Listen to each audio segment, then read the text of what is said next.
오늘 우리가 나눌 은혜의 말씀은 고린도전서 4장 5절 말씀입니다. 고린도전서 4장 5절 말씀 다 같이 봉독하시겠습니다. 그러므로 때가 이르기 전 곧 주께서 오시기까지 아무것도 판단하지 말라. 그가 어둠에 감추인 것들을 드러내고 마음의 뜻을 나타내시리니 그때 각 사람에게 하나님으로부터 칭찬이 있으리라. 아멘. 오늘 우리는 문제 속에서 들려오는 하나님의 음성이라는 제목으로 은혜를 나누고자 합니다. 오늘 본문을 보니까 아무것도 판단하지 말아라. 어두운 어둠 속에서 그 비밀을 하나님께서 감춰인 것들을 드러내 주시고 마음의 뜻을 드러내 주실 것이다. 나타내실 것이다. 그렇게 말씀하세요. 아무것도 판단하지 말라. 주님께서 그렇게 모든 것들을 밝혀주신다고 하시는데요. 우리는 문제가 닥쳐오면 일단 그 문제되는 상황을 놓고 그것에 대해서 즉자적으로 반응하는 경향이 있어요. 그 문제가 나에게 혹시 손해가 되지 않을까? 타격이 되지 않을까? 내가 이걸로 혹시 잘못되지는 않을까? 그 두려움 때문에 그 문제 현상만을 보고 거부하거나 기피하는 그런 성향이 있어요.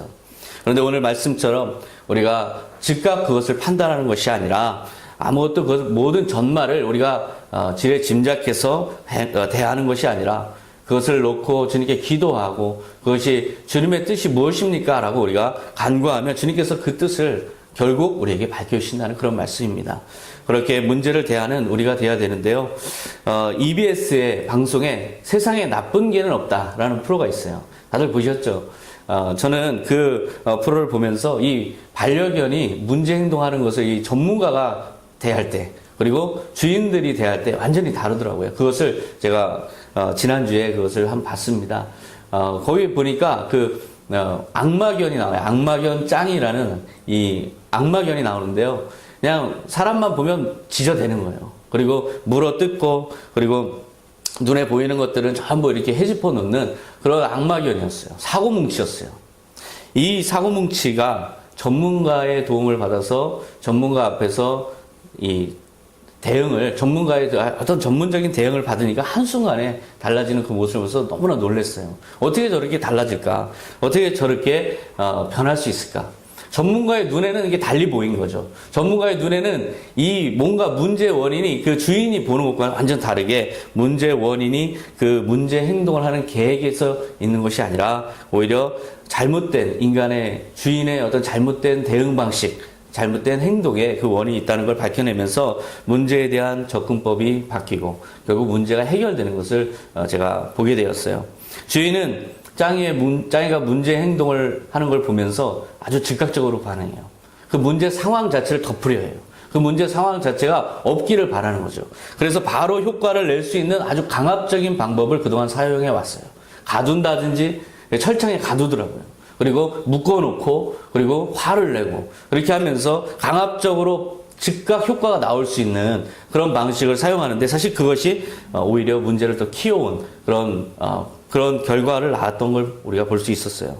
문제에 대해서 거부하고 기피하는 그런 주인의 태도는 사실 이 짱이를 교화시키려는 의도는 가지고 있어요. 주인의 입맛에 맞게 교화시키려는 의도는 가지고 있지만 이 짱이와 교감하려는 의도는 없는 것 같아요. 이 전문가의 접근법은 완전히 다른 곳에서 그렇게 접근을 하는데 바로 교감하는 그런 방식이었어요. 근본적인 문제의 본질이 교감하지 못하는 그리고 이 짱이의 습성을 알지 못하는 그런 데 있기 때문에 먼저 이 전문가는 먼저 그 짱이를 보면서 질문을 만들어요. 저 난폭한 행동의 원인이 무엇일까? 저 난폭한 행동을 왜 하게 될까? 그러면서 유심히 관찰하더라고요. 짱이가 막 그 원래 습성대로 짖고 물어뜯고 해도 전문가는 당해줘요. 그러면서 이 짱이를 관찰해요. 그리고 이 짱이가 왜 이런 행동을 하는지에 대해서 유심히 판단하면서 결국은 하나의 또 다른 질문을 생성하는데요. 그것은 뭐냐? 좋았을 때는 왜 짱이가 좋을까? 그리고 왜 지금 이렇게 난폭해질까? 그 짱이가 좋을 때는 왜 저렇게 좋은 모습을 보일까? 이 새로운 질문을 만들면서 왜 난폭했는지에 대한 원인, 그 애초의 질문에 다시 재적용하는 거예요. 그러다 보니까 문제를 새로운 차원에서 바라보게 돼요. 이제 이 짱이는 무언가의 자극에 대한 반응인지 저것이 원래 본성은 아니다라는 거죠. 저 본성은 열정적인 거예요. 아주 열정적이고 에너지가 넘치는 거예요. 하지만 저 에너지가 잘 사용될 수 있도록 뭔가 긍정적인 자극을 해주고 유도해야 되는데 잘못된 자극을 하다 보니까 저런 반응으로 잘못됐구나. 그것을 새로운 차원에서 보게 되죠. 그리고 나서 난폭함의 원인이 이 개에 있는 것이 아니라 주인들의 대응 방식에 있을 수도 있구나라는 새로운 가설을 세워요. 그리고 전문가는 그 주인들의 그 대응 방식을 유심히 또 관찰하죠. 그리고 애초에 원래 질문을 만들었던 그 질문을 다시 계속 피드백을 하면서 다시 검토하고 그 질문의 타당성을 재검토하고 하는 과정을 거쳐서 무슨 원인에 의해서 난폭해졌는가가 아니라 난폭해지게 하는 데 있어서 주인은 어떤 원인을 제공했는가 이런 이제 방식으로 새로운 질문을 만들어서 결국 관찰하고 그래서 전문적인 어떤 결론을 도출하죠. 그래서 비로소 주인의 잘못된 대응 방식이 이 반려견의 인식 오류를 낳았고 그래서 저렇게 이상한 행동을 하는구나. 그것을 밝혀내는 그럼 이 해결하는 과정이 아주 돋보였어요. 멋있었어요. 많은 사람들이 그거 보면서 정말 멋있습니다. 전문가를 아주 멋있다고 평을 하더라고요. 바로 그게 멋있는 거죠. 그냥 문제를 즉각적으로 반응하고 거기에 대해서 대처하는 것보다는 그렇게 교화시키려는 노력보다는 교감하려는 그 진지한 태도. 거기서 비로소 문제 근본 원인이 밝혀지고 아주 반려견도 행복하고 주인도 깨닫는 그런 아주 좋은 결과를 낳는 걸 봤어요. 바로 사람들은 대부분 그 주인들처럼 뭔가 문제가 있으면 이것이 비정상이다 이렇게 생각을 해요. 우리가 살아가면서 우리가 문제가 발생하면 이것은 좀 비정상적인 상황이다 이렇게 생각을 하는 경향이 있어요. 그러다 보니까 이 상황을 어떻게든 빨리 없애버려야겠다. 빨리 덮어야겠다. 이것으로부터 빨리 회피해야겠다. 이런 즉각적인 반응이 나오는 거죠. 그러나 그것은 오히려 문제를 더 키우고 걷잡을 수 없게 만들고 문제를 근본적으로 해결할 수 없게 만들어요. 그래서 오히려 우리의 삶의 태도는 문제 없는 삶이 없다라는 생각으로 전환이 돼야 되는데요. 칼 포퍼는 삶은 문제 해결의 연속이다라는 책을 썼어요.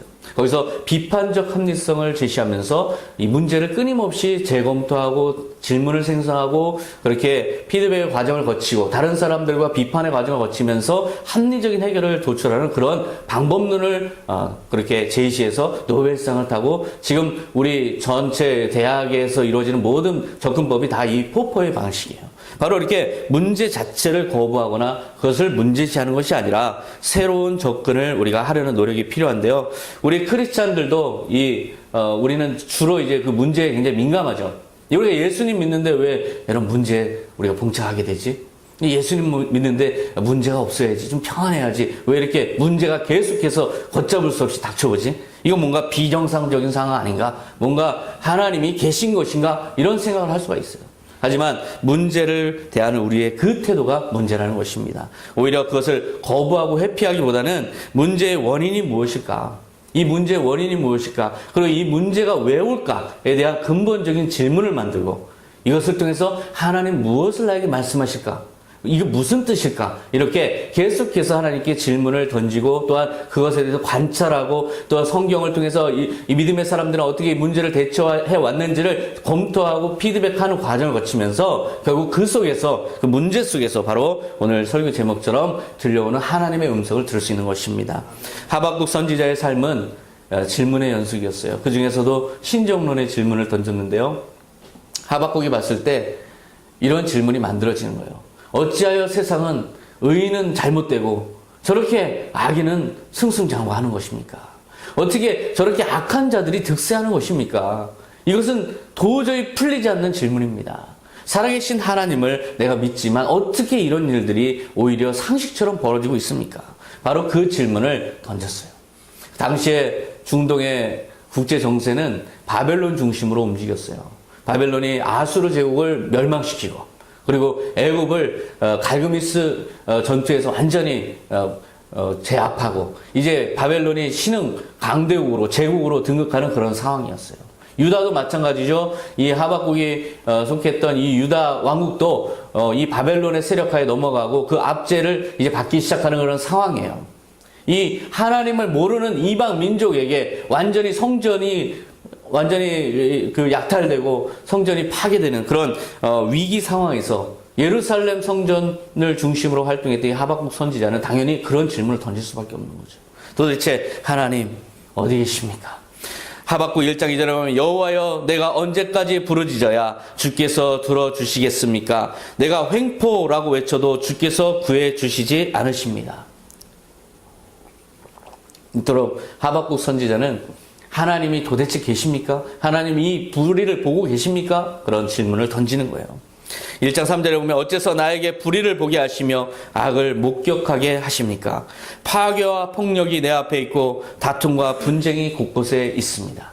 여호와만을 섬기며 여호와를 따르는 우리가 왜 이런 일을 겪어야 됩니까? 왜 하나님은 이 상황에 개입하지 않으십니까? 바로 그런 질문, 그것을 또한 질문이라기보다는 애초에 우리 이 문제를 맞닥뜨린 하박국의 반응인 것이죠. 지금 우리 사회를 바라보는 여러분의 반응도 바로 그런 반응일 거예요.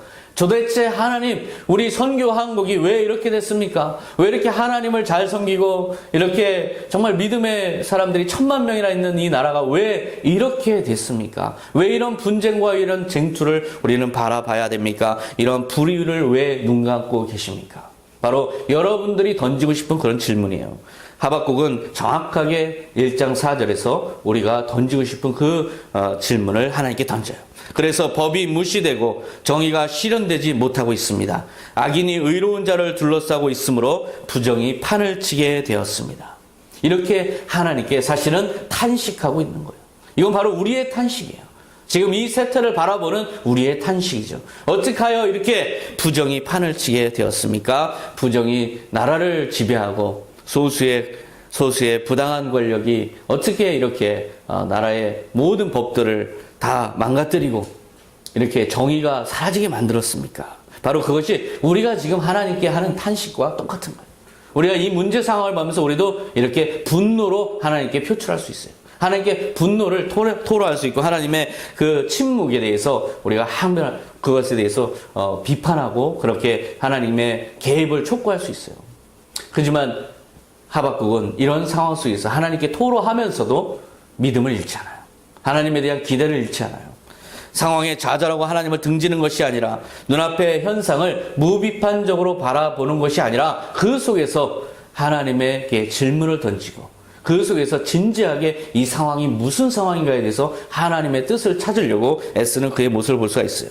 면밀히 상황을 관찰하면서 하나님께 질문을 던지고 인과관계를 검토하는 그의 태도.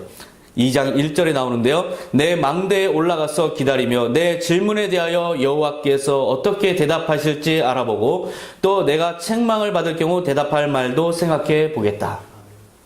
그 상황에 대해서 망대, 높은 곳에 올라가서 내가 하나님께 드린 질문, 그것을 하나님은 어떻게 대답하실지 알아보겠다.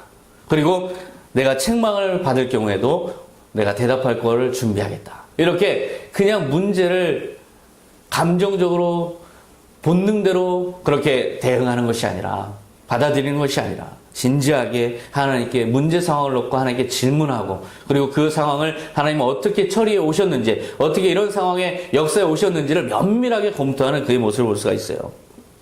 그런 것 왕조들의 이제 흥망성사의 역사를 면밀히 살펴봐요.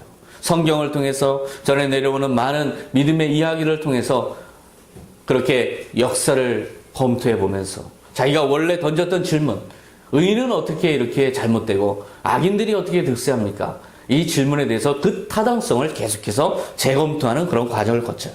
그래서 하나님의 묵시를 다시 관찰하는 그 과정을 반복해 보니 거기에서 문제를 보는 새로운 관점을 얻게 돼요. 2장 3절에 보면 이 묵시는 정한 때가 있나니 그 종말이 속히 이르겠고 결코 거짓되지 아니하리라. 비록 더딜지라도 기다리라. 지체되지 않고 반드시 응하리라. 하나님이 이러한 상황에 역사하신 그 역사적 기록들을 검토해 보니 정한 때가 있더라. 하나님이 이럴 때도 있고 저럴 때도 있는데 그 정한 때를 살펴보니 반드시 하나님은 그 역사를 이루시더라. 그것을 이제 밝혀낸 거죠. 지체되지 않고 하나님은 반드시 이루실 것입니다. 바로 그러한 관점을, 새로운 관점, 즉 하나님이 침묵만 하신 하나님이 아니고 역사만 하신 하나님이 아니고 그것이 하나님의 정한 때에 맞게 하나님이 개입하시고 또한 악을 허락하시고 하는 모든 그 섭리의 역사를 이제 밝혀낸 거죠. 불의한 현실 같아도 이제 곧 하나님이 개입하실 것이다. 바로 그것을 이제 알게 돼요. 그리고 또 다시 연구와 검토를 반복하면서 하나의 깨달음을 얻게 되는데요. 왕조들의 역사가 바로 그 반복의 역사라는 걸 깨닫게 돼요. 교만과 타락이 있으면 거기에 혼란과 고통이 임하고, 혼란과 고통 속에서 회개의 울부짖음이 있으면 거기에 하나님의 구원과 심판이 반복됐던 인류의 왕조들의 역사를 확인하면서 그는 새로운 희망을 갖게 돼요. 하박국 3장 16절에 내가 이 모든 것을 들으니 심장이 두근거리고 입술이 떨리며 내 뼈가 썩는 것 같고 다리가 후들후들 떨리는구나. 그러나 내가 우리를 침략하는 나라의 환란이 임할 날을 기다리노나. 바로 그렇게 지금 당장 문제 상황을 보면 너무나 무섭다는 거예요. 심장이 두근거리고 입술이 떨리고 뼈가 썩는 것 같고 다리가 후들후들 거릴 정도로 지금 엄청난 병력과 어떤 세력을 가지고 지금 닥쳐오는 저 바벨론의 그리고 그 압제를 감히 내 이 눈뜨고는 당할 수가 없다. 너무나 무섭다. 그런 마음이에요. 그런데 그것에 대해서 그러나 내가 우리를 침략하는 나라의 환란이 임할 날을 기다리노라. 이제 그가 면밀히 검토해서 발견한 하나님의 섭리의 때, 그 정한 때를 그는 기대하는 그 믿음이 생겨나기 시작했어요. 그 관점에서 다시 그 문제를 다시 적용해 보는 거예요. 그러면 이제 새로운 접근법이 나오는 거죠. 그 반복적이고 순환적인 패턴을 발견하고는 이제 놀라움을 느껴요. 그리고 하나님의 심판이 기대되기 시작하는 것이죠. 3장 2절에 보면 여호와여 내가 주께 대한 소문을 듣고 놀라움을 금할 수가 없습니다. 여호와여 주께서 행하신 그 놀라운 일을 우리 세대에 다시 행하시고 분노 중에서도 자비를 베푸소서. 제국에 의해 지금 현실은 파탄나 버린 그런 현실이지만 그것을 바라보는 새로운 관점을 하박국은 얻게 되었어요.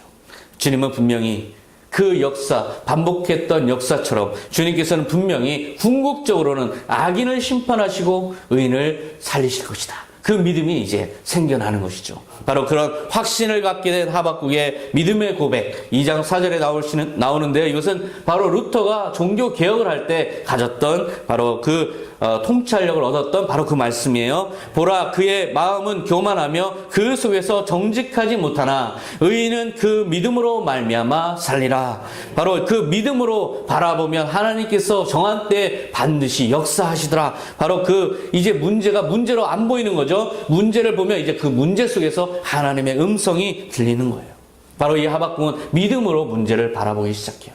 그리고선 이 문제 속에서 하나님의 놀라운 능력, 하나님의 놀라운 사랑, 하나님의 놀라운 역사를 기대하고 바라보는 새로운 관점, 새로운 깨달음을 얻게 되어서 그가 아주 멋진 시를 짓게 되는 것이죠.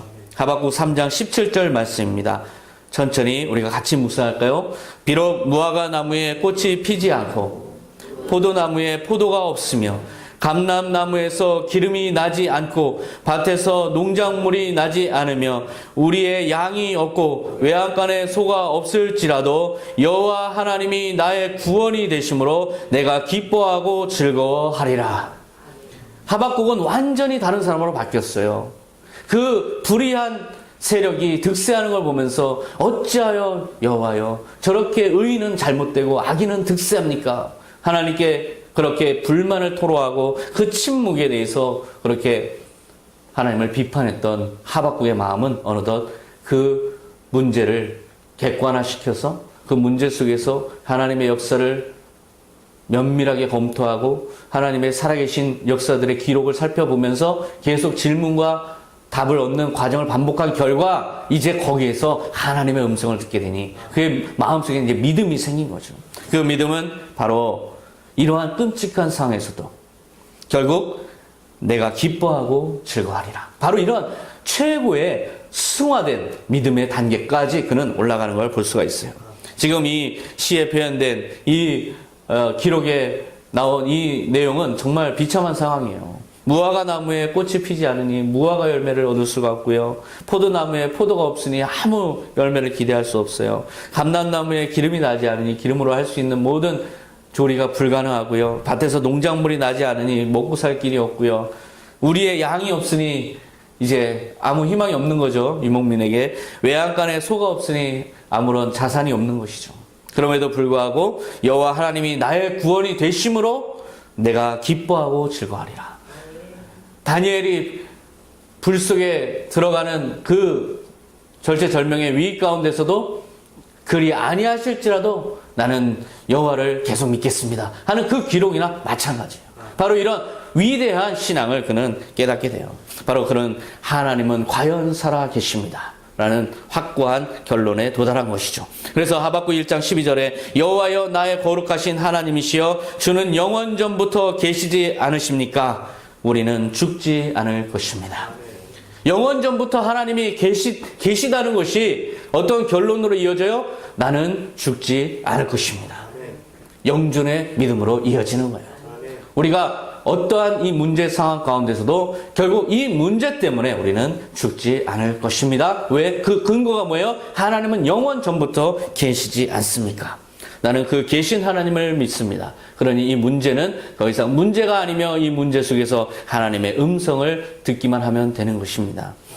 눈앞에 보이는 현상을 그대로 믿어버리기보다는 그 원인에 대한 질문을 계속해서 생성하고 끊임없이 그 질문의 타당성을 재검토하면서 다시 가설을 세우고 다시 그 문제에 대한 답을 찾아 나가는 과정을 반복하면서 결국 그 문제 속에서 하나님의 음성을 듣게 되는 것, 이것은 바로 우리 크리스찬들도 반드시 가져야 될 태도라는 것입니다. 하박국의 이 변화의 과정을 한번 보세요. 하박국이 그렇게 하나님의 계심을 인정하기까지 그는 처음에 하나님에 대한 토로에서 시작해서 면밀하게 관찰하는 과정을 거쳐서 결국 깨달음에 도달하고 결국 하나님의 살아계심을 확신하며 죽음 앞에 있지만 죽지 않을 것이라는 확신을 갖게 되는 그 모든 과정들, 이것이 바로 여러분들에게 필요한 과정이라는 것입니다. 베드로 역시 그러한 경험을 했는데요. 베드로는 유대인이었어요.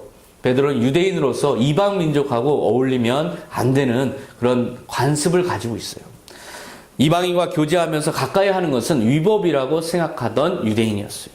그런데 하루는 기도하려고 한 집의 지붕에 올라갔는데요. 거기서 환상을 보게 돼요. 사도행전 10장 11절에 그는 하늘이 열리고 큰 보자기 같은 것이 네 귀가 메어져 땅에 내려오는 것을 보았다. 그 안에는 온갖 네발 짐승과 땅에 기어다니는 것과 공중의 새들이 들어 있었다. 세 종류의 동물군이 등장해요. 그리고서 이어서 하나님의 음성이 들려오는데요. 참 받아들이기 어려운 음성이 들려와요. 10장 13절에 보면 그때 베드로야 일어나 잡아먹어라 하는 음성이 들려왔다. 그러나 베드로가 주님 그럴 수 없습니다. 저는 속되고 깨끗이 아니한 것은 한 번도 먹어본 적이 없습니다 하고 대답하자.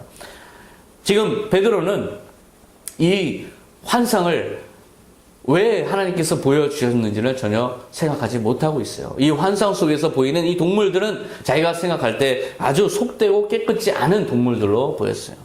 그래서 이것 잡아먹으라고 하는 음성에 그것은 그에게는 문제 상황이 되는 것이죠. 그는 받아들일 수가 없었어요. 그것은 이유는 속되기 때문이죠. 속되다는 이유로, 깨끗이 않다는 이유로 지금 거부하고 있어요. 그런데 한번 베드로의 삶을 되돌아볼까요? 베드로는 어떤 삶을 살았어요? 예수님을 향해서 나는 끝까지 주님을 따르겠습니다. 믿음을 고백하고 의리를 아주 강조했던 베드로였지만 예수님이 잡히셨을 때 3번이나 부인하고 예수님을 등졌던, 배신했던 그런 모습을 가졌던 사람이에요. 자신의 죄와 허물은 지금 고스란히 남아있는 거죠. 하지만 그는 지금 하나님에게 그렇게 고백해요. 저는 속되고 깨끗지 아니한 것은 한 번도 먹어본 적이 없습니다. 자기 자신이 어떠한 삶을 살았는지 판단하지 못한 채, 기억하지 못한 채, 망각한 채 그저 눈앞에 보이는 대로 지금 속되고 깨끗지 않다라고 판단해서 거부하고 기피하고 그렇게 비판하고 반대하는 그런 모습을 보여요. 우리도 마찬가지죠. 문제를 바라볼 때 그런 생각을 갖게 돼요. 우리의 태도와 닮아 있어요. 우리는 한편으로는 그런 문제에 대해서 거부하고 기피하죠. 그러면서 그런 모든 이유는 그것이 내가 그럴 만한 사람이 아닌 것처럼 우리 스스로를 깨끗하고 완벽한 사람인 양 우리 스스로를 생각하는 경향이 있어요. 사실 우리 한번 인생을 되돌아볼까요? 내가 그렇게 완벽했나요? 내가 그렇게 깨끗했나요?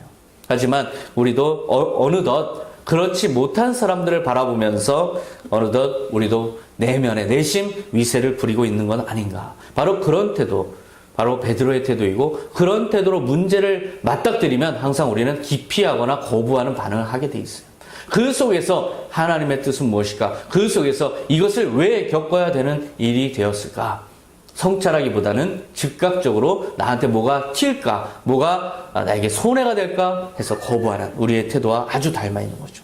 베드로도 바로 그런 태도로 하나님께 그렇게 반박했어요. 그랬더니 하나님께서 말씀하시는데요. 사도행전 10장 15절에 하나님께서 깨끗하게 하신 것을 속되다고 하지 말아라는 두 번째 음성이 들려왔다. 이런 일이 3번 있은 후에 보자기 같은 그 물건은 곧 하늘로 들려 올라갔다.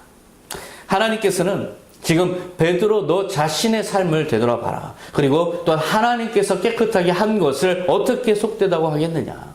너 자신도 깨끗함을 받았건데 누구를 속되다 하고 누구를 거부하고 어떠한 문제 상황을 회피할 것인가. 너 스스로 성찰해봐라. 이런 준엄하게 그 하나님의 말씀을 환기시키는, 그런 하나님의 뜻을 환기시키고 자기가 구원받았음을 환기시키는 말씀을 하세요. 그러고 나서 그 말씀을 들었을 때 베드로는 새로운 관점을 갖게 되죠. 이것이 그저 문제 상황에 대해서 이 내가 마음의 본능에 거부되는 이 대상에 대해서 그저 거부할 것만이 아니라, 기피할 것만이 아니라 뭔가 이것을 면밀하게 다시 봐야겠구나. 그랬을 때 그는 생각이 바뀌어요. 이게 하나님 무슨 뜻일까? 바로 그런 생각, 그 생각으로 바뀌는데요. 사도행전 10장 17절에 베드로가 이 환상이 무슨 뜻일까 하고 의아스럽게 생각하고 있을 때 그때 성령께서 그에게 이렇게 말씀하셨다. 세 사람이 너를 찾고 있다. 내가 보낸 사람들이니 내려가 의심하지 말고 함께 가거라. 그 속에서 자기가 거부되는 그 상황 속에서 하나님은 말씀하시는 거예요. 거기에서 사역을 명령하시는 거예요. 세 사람은 다름 아니라 가이사랴에 사는 이탈리아 부대라는 로마 군대의 한 장교 고넬료의 사람들이에요. 그 고넬료는 이방인이었지만 경건하게 하나님을 따르던 사람이에요. 하나님이 깨끗하게 하신 사람이죠. 바로 그 경건한 사람이 온 가족이 하나님을 두려워하는 마음으로 섬기고 있고, 가난한 유대인들을 많이 구제하고 항상 하나님께 기도하는 사람인데, 이 집에 가서 예수 그리스도의 복음을 전하라는 거예요. 이 사람들이 지금 하나님을 경외는 하지만 예수 그리스도의 구원의 그 대역사를 알지 못한다. 이런 십자가와 이 영생에 대해서, 부활에 대해서 알지 못한다. 가서 전해라 라고 주님께서는 지금 그 사역의 장으로 인도하고 있는 그러한 환상이었던 것이죠. 하나님은 이 가정에, 고넬료의 가정에 베드로를 통해서 말씀을 전하게 하시고 세례를 받게 하시려는 깊은 뜻이 있었던 거예요. 바울은 바로 그 성령의 깨닫게 하심을 통해서 비로소 이 뜻이 무엇인지를 단박에 깨닫게 돼요. 그것이 34절에 나오는데요. 그러자 베드로가 말하기 시작했다. 하나님은 사람을 차별하지 않으시고 어느 민족이든지 하나님을 두려워하는 마음으로 섬기고 옳은 일을 하는 사람은 누구나 다 받아주신다는 것을 내가 분명히 깨달았습니다. 아주 깊은 깨달음이에요. 자기가 기존에 살아왔던 삶과는 완전히 모순되는 것이죠. 이방인들을 철저하게 차별하고 이방인들과 격리된 삶을 거룩한 삶이라고 생각했던 이 베드로가 그 입에서 지금 그 문제 상황을 통해서 새로운 깨달음에 도달했는데, 그것은 이방 민족이라도 두려운 마음으로 하나님을 섬기는 모든 사람들을 하나님께서는 다 긍휼히 받아주시고 구원을 베푸시고 그들도 하나님의 나라의 백성 삼으신다는 이 귀한 깨달음을 얻었던 것입니다. 이 깨달음은 바로 하나님이 받아주시는 대상엔 차별이 없고 하나님을 경외하는 사람은 모두 다 구원받는다는 이 깨달음을 얻었을 때 성령께서도 그것을 맞다고 증거하시는데요. 10장 44절에 보면 아직 베드로가 이 말을 하고 있을 때 말씀을 듣는 모든 사람에게 성령이 내리셨다. 베드로와 함께 온 유대인 신자들은 이방인들에게도 성령님의 선물을 부어주시는 것을 보고 놀라지 않을 수 없었다. 바로 이렇게 그냥 계속해서 자기의 살아온 대로 거부하고 문제 상황을 받아들이지 않는 태도로 일관한 것이 아니라 하나님의 뜻이 무엇일까? 그런 질문을 던졌을 때 비로소 성령님이 조명하시는 그 깨달음을 얻고 베드로는 완전히 새로운 사람으로 바뀌어요. 그때부터 이방인을 향해서 전도의 열정을 품고 모든 민족에게 땅끝까지 전하라는 하나님의 말씀, 주님의 말씀을 실천하게 이르는데요. 다른 유대인들은 미처 그러한 경험이 없다 보니까 그러한 깨달음을 얻지 못했죠. 그래서 하나님의 뜻을 깨달은 베드로와 달리 예루살렘에 올라갔을 때 이 유대인 사도들과 형제들은 이런 베드로에 대해서, 이방인들과 어울리는 베드로에 대해서 비난하게 돼요. 그 비난을 받은 베드로는 그걸 또 문제 상황으로 즉각적으로 반응하는 것이 아니라 자기가 어떠한 성찰의 과정을 통해서, 어떠한 하나님의 뜻을 발견하는 과정을 통해서 이걸 깨달은지를 아주 차분하게 논증하고 설득하는 그런 모습이 나와요. 11장 17절에 보면, 그런즉 하나님이 우리가 주 예수 그리스도를 믿을 때에 주신 것과 같은 선물을 그들에게도 주셨으니 내가 누구에게 하나님을 능히 맡겠느냐. 바로 그렇게 자기가 경험한 하나님을 전하는 그 베드로, 자기 직관에 따라서 속되다고 여겼지만 대상에 대해서 새로운 관점을 깨달은 그였기에 비로소 이렇게 차분하게 논증하면서 그들을 변화시킬 수 있었던 것입니다. 그 유대인들도, 그 사도들과 형제들도 이 베드로의 논증을 듣고 나서 그들의 마음이 변화돼요. 그래서 11장 18절에 보면, 그들이 이 말을 듣고 잠잠하여 하나님께 영광을 돌려 이르되 그러면 하나님께서 이방인에게도 생명 얻는 회개를 주셨도다 하니라. 바로 이 생명 얻는 회개가 무엇입니까? 중생에 거듭나는 그러한 회개예요. 다시 태어나는 것이죠. 성령을 통해서 하나님의 사람으로 성령이 임재하시는 그 사람으로 바뀌어 나가는 그러한 생명 얻는 회개를 이방인에게도 주시는구나. 그 공동의 깨달음으로 변화되는, 확장되는 그런 놀라운 역사. 그것은 바로 베드로가 그냥 자기가 문제를 자기 식대로, 자기가 살아온 대로 반응한 것이 아니라 그 속에서 하나님의 음성은 무엇일까, 주님의 뜻이 무엇일까 생각하는 그 관점의 변화, 그리고 질문을 던지는 그 과정을 통해서 얻어진 결론이라는 것입니다. 그렇기 때문에 빌립보서 3장 15절에 말씀하셨어요. 그러므로 누구든지 우리 온전히 이룬 자들은 이렇게 생각할지니 만일 어떤 일에 너희가 달리 생각하면 하나님이 이것도 너희에게 나타내시리라. 우리가 하나님의 진리와는 다르게 너무 본능적으로 문제 상황을 대처할 수 있어요. 그러면 문제는 더욱 꼬이고 문제는 더욱 어려워지고 더 어려운 상황에 우리가 빠질 수밖에 없어요. 그럴 때 하나님께서는 그것조차도 하나님의 뜻대로 밝혀주신다는 말씀입니다. 우리가 그 과정에서 우리가 해야 될 일은 무엇일까요? 주님, 이것을 통해서 말씀하시는 것이 무엇입니까? 이것을 내가 왜 겪어야 되는 것입니까? 주님의 뜻이 무엇입니까? 이 문제를 난 문제로 보지 않습니다. 하나님께서 나에게 경험하라고 주시는 또 하나의 주님 가르침입니다. 주님, 이 문제 속에서 말씀하여 주시옵소서. 이런 태도를 가져야 될 줄로 믿습니다. 여러분, 올 한 해를 시작했어요. 지난 한 주 아주 활기차고 아름다운 한 주였죠? 다시 문제가 터지지 않았어요. 문제로 연 한 해였어요. 그죠? 지난 한 주 동안 참 많은 문제들이 또 여러분의 삶에 파고 들어왔어요. 이제 이거 가지고 한 해 동안 끙끙거리면서 해결하다 보면 또 한 해 가는 거죠. 바로 문제의 연속이에요. 새로운 해 2017년은 뭔가 새로운 희망찬 한 해라 생각하지만 또 문제와 함께 시작했어요. 그 문제를 바라보는 우리의 태도는 또 올해 또 왜 이래? 시작부터 왜 이래? 이런 생각을 가질 수 있죠. 하지만 그 문제를 바라볼 때 오늘 우리가 말씀을 나눈 것처럼 즉자적으로 반응하는 것이 아니라, 그래서 거부하고 기피하고 별일 당하는 것처럼 생각하는 것이 아니라, 이 일을 통해서 하나님 나에게 무엇을 말씀하십니까? 주님, 이것이 무슨 뜻입니까? 그렇게 오늘 이 시간 이후로 질문을 던지고 또한 면밀히 그것을 되어가는 일들을 살펴보면서 자기가 애초에 던졌던 그 질문에 대한 또한 다시 타당성을 검토하고 그것을 다시 또 다른 그만큼 하나님의 뜻을 깨달은 질문으로 또 던지고, 그러면서 하나님과 동행하면서 하나님과 계속해서 대화하면서 기도로 대화하고 또한 섭리 가운데 대화하면서 하나님의 뜻을 발견해 나갈 때 바로 거기에서 그 문제 속에서 들려오는 하나님의 구원과 축복의 음성을 다 들으실 줄로 믿습니다. 바로 그렇게 문제 가운데서도 영전의 믿음으로 청지기 신앙을 유지해 나가는 여러분 되시기 바랍니다. 기도하겠습니다. 하나님 아버지, 감사합니다. 주님, 한 해가 시작되었지만 문제가 다시 터지고 있습니다. 주님, 우리 문제 가운데서 지난 한 주를 맞이했습니다. 주님, 올해 주님 희망차게 시작했지만 다시 이렇게 머리 아프고 너무나 힘겨운 한 해가 될 것 같은 이 기분으로 왔습니다. 주님, 그러나 오늘 이 말씀을 통해서 주님 문제 속에서 오히려 하나님의 뜻을 발견할 기대가 생겼습니다. 주님, 이 문제를 또한 멋지게 주님께서 원하시는 대로 주님의 뜻대로 해결해 나가실 주님을 기대합니다. 주님, 우리가 살아계신 주님을 믿기에 주님 그 문제 때문에 망하거나 죽을 것이 아니라 오히려 죽지 않고 오히려 하나님께 영광을 돌릴 것을 기대합니다. 주님 우리의 삶 가운데 주님 이 믿음을 더하여 주시고 새로운 관점을 주님 생성시켜 주시고 우리 마음 가운데 차분하게 주님 이 모든 일들을 놓고 주님께 아뢰고 질문하고 주님의 음성을 기대하는 우리의 신앙 되게 하여 주시옵소서. 주님 우리에게 함께하여 주시고 올 한 해 동안도 주님 문제 가운데서 하나님의 음성을 듣는 구원과 주시옵소서. 감사드리며 예수님의 이름으로 기도하옵나이다. 아멘.